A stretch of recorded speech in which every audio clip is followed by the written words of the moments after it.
جی سے پوچھیں فضل و کرم فرمایا نا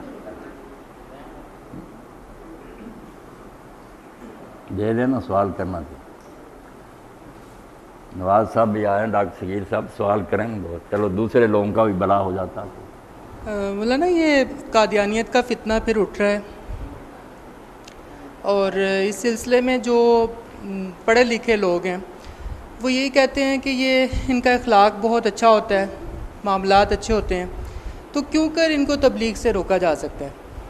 یعنی ہمارے اپنے ادارے میں ہی ہاسٹل میں یہ شوشہ اس وقت ہے، وہ لوگ اس طرح سے لوگوں کو اپنی طرف متوجہ کرتے ہیں نا کہ واپسی کا رستہ کوئی نہیں رہتا۔ یہ ہنگامہ کیا جو اخباروں میں پڑھتے ہیں کہ کچھ لڑکے تھے جو قادیانیت کی تبلیغ کر رہے تھے؟ اس کے بارے میں متصدقہ اطلاعات تو نہیں ہے، لیکن سننے میں یہی آیا کہ وہاں پہ پوری ایک ٹیم ان کی بن گئی تھی جس سے کوئی 22-23 کے قریب لوگ مرتد ہوئے ہیں، قادیانیت میں آئے ہیں۔ ان میں کچھ لڑکیاں بھی شامل ہیں، میڈیکل سٹوڈنٹس، اور لڑکے بھی ہیں۔ لیکن جب یہ بات آگے چلتی ہے نا تو یہ کہا جاتا ہے کہ ان لوگوں کا اخلاق اور معاملات میں یہ اس قدر اچھے ہوتے ہیں کہ جو تھوڑا سا بھی ان سے ڈائریکٹ ہوتا ہے وہ کہتا ہے واقعی صحیح دیندار یہی ہیں، جبکہ ہمارے مسلمان لوگ جو تبلیغ کے ساتھ بھی ریلیٹڈ ہیں یا عام طور پہ وہ اخلاق میں اتنے گرے ہوئے ہوتے ہیں کہ لوگ ان سے دور بھاگنے کی کوشش کرتے ہیں۔ ایسا کیوں ہے اور اس کا کیا حل ہونا چاہیے؟ ڈاکٹر صاحب نے جو صورتحال کا ذکر کیا نا ہے تو تشویقناک۔ یہ صرف قادیانیوں کا معاملہ نہیں، لوگ غیر مسلموں کے بارے میں جو بالکل اعلانیہ کافر ہیں ان کے بارے میں یہ کہتے ہیں کہ یہ مشنریز ہیں، کتنا اچھا اخلاق ہے، اسپتالوں میں کیا سلوک ہے ان کا، غریبوں کی امداد کرتے ہیں۔ تو ان باتوں سے ہی لوگ متاثر ہو کر کہتے ہیں کہ آپ لوگ ان کو کافر وغیرہ تو کہتے ہیں، مگر کیا ہے آپ کے کرتوت اور وہ لوگ کیسے اچھے ہیں۔ مگر یہ جو اخلاق اور ساری چیزیں نا یہ ڈاکٹر صاحب کوئی چیز نہیں، ان کی کیا اہمیت ہے؟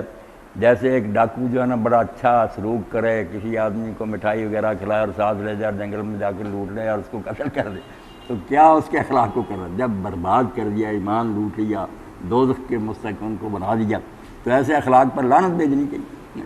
کوئی آدمی کسی کے گھر جو ہے نا جائے، ان کے بچوں کو پیار دے، عیدیاں دے، تحفے دے، نیت بات ہو کہ اس کی بیوی کے ساتھ برے تعلقات قائم کرنے، آپ ہی بتائیں کہ اس کے حسن اخلاق کو روتے رہے۔ انجام کیا کہ دین اسلام سے یہ لوگ کٹ جاتے ہیں، ایک دجال کو نبی مان لیتے ہیں، باقی امت کو پھر یہ جو رعایتیں انہیں دیتے ہیں۔ آپ کو پتہ جب اسمبلی میں یہ بات چل رہی تھی کہ انہیں غیر مسلم قرار دیا جائے تو یہ بھٹو وغیرہ یا ولی خان ان کو کیا یہ مولویوں کی باتیں متاثر کر سکتی ہیں؟ وہ بھی کتابیں نکالتے تھے بڑی بڑی، یہ بھی نکالتے تھے، کوئی مسئلہ حل نہیں ہوتا۔ آخر جس یہاں جا کر بات جو ہے نا لوگوں کے پلے کچھ پڑی تو مولانا ظفر احمد صاحب نے یہ پوچھا خلیفے سے، ناصر احمد سے، کہ آپ یہ بتائیں کہ ہم لوگ جو مرزا غلام احمد کو نہیں مانتے، ہم کیا؟ اب یہاں وہ توریہ نہ کر سکے، اگر چلاکی کرتا کوئی پھیرا پھیری کر لیتا، مگر اس نے صاف کہہ دیا کہ جو لوگ مرزا غلام احمد کو نہیں مانتے سارے کافر۔ اب یہ سارے لوگ جو ہے سے چیخ اٹھے کہ پھر تو مسئلہ صاف ہو گیا کہ یا ہم مانیں کہ ہم غیر مسلم اکثریت ہیں، یا آپ کو لکھیں کہ آپ غیر مسلم اقلیت، پھر ایک تو رہ ہی نہیں سکتے۔ جب ہم کافر ہیں تو پھر کیا ہمارا تارا تھا؟ تو اس لیے بات یہ کوئی سرسری نہیں، ملت سے کٹ جانا۔ اور 100 سال سے زیادہ عرصہ ہو گیا ہمارے ساتھ پھر یہ نماز نہیں پڑھتے، امام کعبہ کے پیچھے بھی نہیں پڑھتے۔ مرزا بشیر الدین محمود سے پوچھا گیا کہ یہ غیر احمدی لوگ جو ہمیں غیر احمدی بنا دیا، جو اصل میں احمدی تھے، آپ احمدی بن بیٹھے کہ ان کا کوئی بچہ مرا ہوا چھوٹا سا جنازہ ہو رہا ہم شریک ہو جائیں۔ اس نے کہا سکھوں اور ہندوؤں کے مرتے ہیں بچے، تم ان کے جنازوں میں شریک ہوتے ہو؟ ایک نبی کے منکر ہیں کافر۔ بات بھی ٹھیک ہے، اگر نبی ہے تو پھر اس کے منکروں کو کیا رائے دینی؟ تو یہ چھوٹا موٹا اختلاف نہیں، بہت بڑا اختلاف ہے۔ اس لیے علامہ اقبال جیسا آدمی جو پہلے ان سے اخلاق سے متاثر تھا، باقی اس نے لکھا کہ قادیان میں ایک تحریک نکلی ہے، وہ ٹھیٹھ اسلام کا نمونہ ہے، بڑے اچھے ہیں، مگر یہ سارا دجل و فریب جب سامنے آیا کہ یہ تو امت کو ٹکڑے کرنے والی بات، بجائے وحدت پیدا کر گئے، پہلے کچھ مسلمان ہیں ان کو بھی ساروں کو کافر قرار دو اور آپ مسلمان بنتے پھر۔ تو ان کو جو ہے نا ڈاکٹر صاحب سمجھانے کے لیے جو باتیں ہیں نا مناظروں کی اور بحثوں کی، اس سے عام آدمی جو ہے نا وہ کوئی نتیجہ نہیں نکال سکتا۔ توفی کا کیا معنی، رفع کا کیا معنی، یہ تو عالموں کے بھی سمجھنے کی نہیں ہے، تھوڑے سمجھیں۔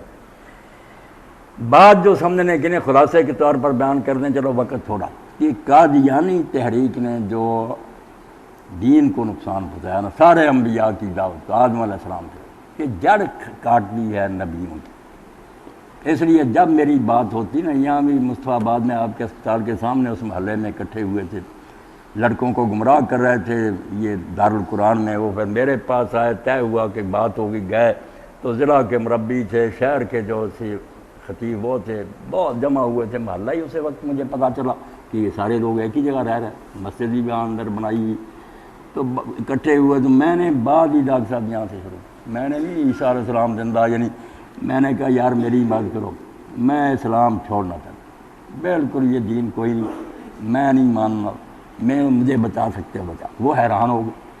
میں نے کہا بات یہ ہے کہ ساری دنیا کی کتابیں پڑھ کر اور لوگوں کو دیکھ کر یہ فلسفی ہیں، یہ سائنسدان ہیں، یہ فلاں ہیں، اکتا کرنا کہ وہ بیچارے دعویٰ نہیں کرتے تھے کہ ہمارے پاس حق ہے، کہتے تھے ہمارا خیال ہے کوئی سچا غلط۔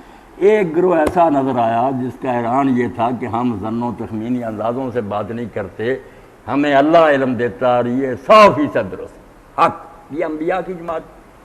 اب انبیاء کا حال جب بعد میں دیکھا کہ یہ ایک بات کیا، میں نے نام نہیں لیا مرزا کا، بات اسی کی کہ اللہ کی طرف سے مجھے یہ بتایا گیا، بعد میں وہ بات نکلی جھوٹ نہیں ہوا ایسے، کہ لوگوں نے کہا حضرت صاحب آپ نے تو یہ پیش گوئی کی تھی اور تحدی سے کی تھی کہ میرے سچے جھوٹے کو پرکھنے کے لیے یہی ایک نشان کافی کہ محمدی بیگم سے میرا نکاح آسمان پر ہوا ہے، اگر یہ میرے نکاح میں نہ آئی تو میں جھوٹا کہ چلایا۔ اس نے کہا مجھے بھی شک گزرا تھا کہ شاید میں سمجھنے میں غلطی کر کے، مگر پھر مجھ پر وہی ہوئی الحق من ربک فلا تکن من الممترین، اس لیے بیوہ ہو کر بھی میرے نکاح مرتے دم تک یہ دہراتا رہا، نہیں آئی۔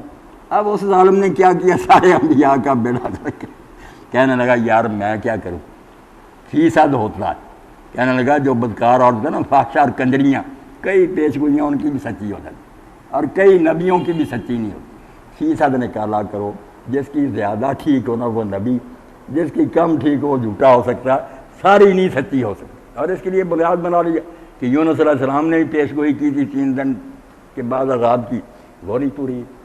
رسول اللہ صلی اللہ علیہ وسلم نے اعلان کیا کہ میری بیویوں میں سب سے پہلے مجھ سے آ کر ملے گی جس کے ہاتھ لمبے ہوں گے۔ بیویوں نے وہاں لے کر سرکنڈا پیمانہ ہاتھ ماپے آپ کے سامنے، آپ بھی چپ رہے، جس سے پتہ چلا حضور بھی نہیں سمجھتے تھے کہ ہاتھ لمبے سے مراد کیا۔ بعد میں جب فوت ہوئی تو حضرت زینب فوت ہوئی، وہ پتہ چلا کہ خیرات زیادہ کرتی تھی، یہ ہاتھ لمبے، تو نبی بھی نہیں سمجھتا اور کبھی اللہ نہیں اس کا وعدہ پورا کرتا، میں کیا کروں۔ اس لیے نتیجہ یہ خلاصہ لکھ رہے ہیں کہ نبی کا نشان کیا، پیش گوئی نکلی جھوٹی ہوئی تو پھر کیا ہوا، پچھلوں کی بھی نہیں۔ میں نے یہ لمبی بات نہیں ہوئی، پھر میں نے یہ کہا کہ یار نبیوں کا بھی پول کھل گیا کہ کہہ دیتے ہیں بعد میں پورا نہیں ہوتا، پھر دانت نکال کر دکھاتے ہیں کہ ہم کیا کر رہے ہیں۔ اس لیے کہ آپ کس پر اعتماد کریں، یہ چھوڑ دینا چاہیے، کوئی نبی نہیں ماننا۔ آپ تو نئے کی بات کرتے ہیں نا، پچھلے بھی نہیں ماننے، ان کی پیش گوئیاں نہیں سچی، آپ یقین جانے ہاتھ کھڑے کریں۔ وہ سمجھ گئے کہ باتیں تو حضرت صاحب کہنے لگے ہم نہیں جواب دے سکتے، آپ ربا چلیں گے۔ میں نے کہا، انہوں نے وقت لے لیا، وہاں بشر احمد صاحب جو انچارج ہیں دعوت و ارشاد، وہاں چلے گئے کاروں میں، 2 کاروں میں ہم لوگ جائیں گے۔ نماز ظہر کے بعد بڑا لمبا دالان تھا، 4 پائیاں بچی تھی، وہاں بیٹھ گئے۔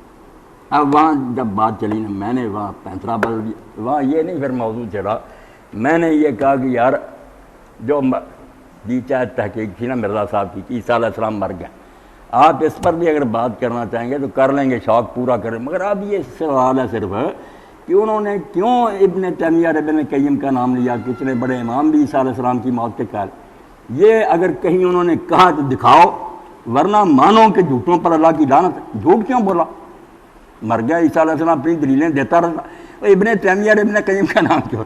یقین جانے 5 منٹ کے لیے مباشر لیٹ گیا، بالکل جیسے موت ہو جائے، اور کافی دیر کے بعد سنبھال کر کہنے لگا میں نے تو ابن تیمیہ ابن قیم کی کتابیں نہیں پڑھی۔ یہ قادیانی جو ساتھ تھے نا، کہنے لگے ہم نے 80 سال میں اس کا یہ برا حال نہیں دیکھا۔ میں نے کہا نہیں دیکھی تو کوئی بات نہیں، آپ وقت لے لیں، آپ کے پاس ٹیمیں ہیں، لے لیں، کتاب جو کہیں گے ہم ان کی مہیا کریں۔ آپ نے نکال کر دکھا کہ ابن تیمیہ ابن قیم موت کے قائل، انہوں نے جو جگہ جگہ لکھا کہ اسی جسم کے ساتھ جو آسمان پر اٹھائے گئے ہیں اور زندہ اور دوبارہ آئیں گے وہ عیسیٰ علیہ السلام، وہ ہم دکھائیں گے پھر، جھوٹ کیوں بولا؟ کہنے لگتا وقت گزر گیا، پھر یہاں مرتد کچھ لڑکے تھے، ان کو بے دین کرنے کے لیے بیعت لینے کے لیے وہ لڑکوں نے کہا کہ آپ آئے ہیں، مولانا بھی یہاں ہی ہیں، آدھے گھنٹے کی بات ہے، چلیں وہ حوالے بتائیں۔ کہنے لگا نہیں مولانا بھی مشغول ہوں گے، میرے بھی اب فرصت نہیں کسی کی۔ اب بچہ زاہد آیا آسٹریلیا سے، میں نے بتایا تھا جہاں جو مبلغ جاتا تھا یہ سامنے رکھ دیتا کہ مسئلے چھوڑیں، اس کو سچا ثابت کریں۔ اب انہوں نے سرخ نشان لگا دیا اور کہہ دیا کہ زاہد کو نہ بلایا کرو، جس کو دیا تو جھوٹے ہیں بالکل۔ ان کو نبی اور امام ماننے کا نتیجہ کہ آدمی سارے انبیاء سے بدظن ہو جائے۔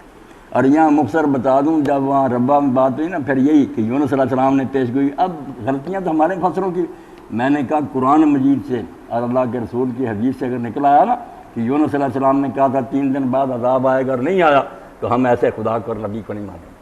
کہنے لگا اللہ اکبر، مفسر لکھتے ہیں، میں مفسر قبروں میں جواب دے رہے ہیں، آپ بتائیں کہاں قرآن میں کہ انہوں نے یہ کہا تھا نہیں ہوا؟ ہاں حیران۔ اور پھر کہنے لگے حضرت رسول کریم نے اس طرح یہ ہاتھوں کا، میں نے کہا اگر نکل آیا نا کہ حضور کے سامنے ہاتھ ماپتے تھے تو بالکل آپ کی بات ٹھیک ہے کہ نبی بھی اپنی پیش گوئیوں کو نہیں سمجھتے۔ کہنے لگے کیا کب ہوا تھا؟ پھر میں نے کہا حضور کی وفات کے بعد اکٹھی۔ کہنے لگا اس کا حوالہ میں نے کہا حدیث میں سے نکال کر دوں، مگر اس کے لیے آپ کو مہلت دیتا ہوں جب آپ نے حوالے دکھائیں۔ تو بالکل ڈاکٹر صاحب یہ نبوت سے اعتماد ہٹانے کے لیے نا کہ نبیوں کے پلے کچھ نہیں تھا، وہ بھی نجومیوں کی طرح ٹانگ ٹوئیاں مارتے تھے، کوئی سچی ہو۔ اتنا بڑا ظلم کیا ہے کہ جو دین کی بنیاد تھی نا کہ زمین و آسمان ٹل سکتے ہیں، نبی کی زبان سے نکلی بات ٹل نہیں سکتی۔ ہاں تو یہ چند میں نے اشارے کیا، یہ چیزیں جو مولوی حضرات ہوں نا کتابوں سے نکال کر کے، عبداللہ اعظم کا 15 مہینے میں نہیں مرا، زندہ رہا، عیسائیوں نے جلوس نکالے شہروں میں، محمدی بیگم کا نکاح نہیں ہوا، اس کا ایک خلیفہ ہی باقی ہو گیا ڈاکٹر عبدالحکیم اس کا نام، اس نے پیش گوئی کر دی کتنے دنوں میں یہ مرے گا۔ اس نے کہا تو نبی بنتا نا، میں پیش گوئی کرتا ہوں تو اس مدت میں مرے گا۔ آپ دیکھ لیں وہ عبدالحکیم کی کہی ہوئی مدت کے اندر یہ مرا، جو اس نے کہا نا اللہ نے اس کو ذلیل کیا، عبدالحکیم نہیں مرا۔ کوئی ایک پیش گوئی، اپنا پیر صاحب منظور الہی، اس کے گھر میں حمل تھا، کہہ دیا اولاد نہیں تھی نرینہ کہ اس کو فرزند ملے گا، اس کا نام بھی تجدید کیا، نہ بچہ پیدا ہوا نہ نام رکھا گیا۔ بالکل ایسا آدمی کہ نبوت کا اعلان کر کے پیغمبروں کو ذلیل کر دیں۔ یہ الجھا لیتے ہیں کہ عربی عبارت پڑھو، یہ پڑھو، بچے اخلاق کی باتیں بھی ڈاکٹر صاحب کوئی نہیں، بچے ہیں بیچارے بے روزگار، لوگوں کو لالچ دیتے ہیں، گرین کارڈ دیتے ہیں دوسرے ملکوں میں، کیوں چگتائی صاحب بیٹیاں دیتے ہیں، عیسائی بھی یہ ہر بار استعمال کرتے ہیں معاشی پر۔ اب ہمارے پاس ایسی چیزیں نہیں جو ہم لوگوں کو پیش کر سکیں، اس لیے لوگ بہانے بناتے ہیں مسئلوں کے، مسئلہ کوئی نہیں ہوتا، غریبی کی وجہ سے لوگ پھنس جاتے ہیں، بیاہ دیتے ہیں عیسائی پھرتے ہیں، بالکل عیسائی پھرتے ہیں۔ تو حکیم نور الدین سے پوچھا کہ حکیم صاحب ابا جی نے پیش گوئی کی، ایک مرتبہ نہیں، ہر کتاب میں دہرایا، عربی میں فارسی میں بڑا زور دیا کہ اس میں کوئی کنایا نہیں، کوئی پردے کی بات نہیں، اسی عورت سے نکاح ہوگا، شادی کنواری آئی بیوہ، اولاد بھی ایسے، وہ بات نہیں۔ تو نور الدین کا دیکھے پڑھا لکھا گمراہ اظہر اللہ، وہ کہنے لگا بشیر علم میراث میں بیٹا کہہ کر اس سے مراد بیٹے پوتے قیامت تک کی مراد نہیں، اور بیٹی سے مراد نہ پوتیاں نواسی، اس لیے مرزا صاحب کی اولاد میں سے کبھی کوئی بچہ قیامت تک، اور محمدی بیگم کی اولاد میں سے کوئی بچی، ان کا نکاح ہو گیا تو یہ پیش گوئی پوری یہ کتابوں میں لکھی ہے۔ اللہ، اب ایسے بڑھ کے اندھا ہونے کی کوئی بات کہ قیامت تک دیکھ رہے ہو، شادی اس کی کیا تھا، کہا اگر مجھے شک بھی گزرا تو وہی آگی، نہ شک نہ کریے ہو کر، بالکل یہ کوئی ٹولہ نہیں، صرف دین سے بدظن کرنے کا نسخہ ہے کہ پڑھے لکھے سامنے، یہ ہر پیغمبروں کا یہ حال ہوتا کہ پیش گوئی کر دو اور جھوٹی نکلے۔